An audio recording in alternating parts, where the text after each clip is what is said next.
त्यांच्या कमरेचं खूप मोठं ऑपरेशन झालेलं आहे, पण त्यांना त्रास काय होता पहिले त्यांची चर्चा करूया. बोला. नमस्कार, मदन नाईक बोलतो मी. मोठे बोला. मदन नाईक बोलतो. भिवंडीवरून आलेला आहे. भिवंडीवरून मुंबईवरून.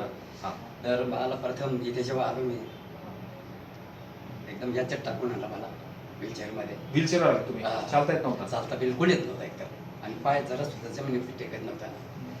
परंतु इथे आल्यानंतर आपण त्याच्यात थोडी चर्चा करू, पुढच्या नंतर विषय.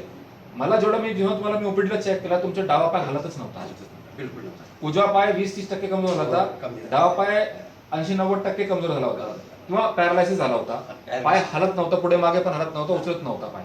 आणि त्या कारणामुळे त्यांना उभं राहता येत नव्हता. चालणं तर फार लांबची गोष्ट आहे. आणि 15 दिवसापासून ते जागेवर होते, चालत नव्हते. डिसेंबरमध्ये त्यांचा त्रास जास्त वाढला, त्यांनी दुर्लक्ष केला, ऑपरेशनचा निर्णय घेऊ शकले नाही. आणि आता त्रास इतका वाढला की त्यांचं 15 दिवसापासून 0 चालणं शून्य आहे.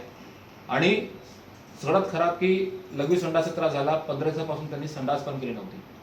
खरं खोटं? खरं, एकदम खरी गोष्ट आहे. आणि त्या कारणामुळे मी त्यांना सांगितलं, साहेब ऑपरेशन करू, पण तुम्ही म्हणणार आहे की लगेच सगळं बरं झालं पाहिजे, तर असं होणार नाही. कारण तुम्ही वेळेवर ऑपरेशनचा निर्णय घेतला नाही, आमच्याकडे वेळेवर तुम्ही आलेलं नाहीये. ऑपरेशन केल्यानंतर सेकंड डे त्यांच्या वेदना पूर्ण थांबले, हो की नाही? ठणका थांबले की नाही? थांबले, एकदम थांबलाय. ऑपरेशन केलं की ठणका थांबली लगेच. पहिल्या दिवशी वॉकरवर चालू शकले, ऑपरेशन केल्यावर वॉकरवरती, वॉकरच्या सहाय्याने. दुसऱ्या दिवशी काठी घेऊन, म्हणजे एका साईडला धरून एका साईडला धरायची गरज नाही.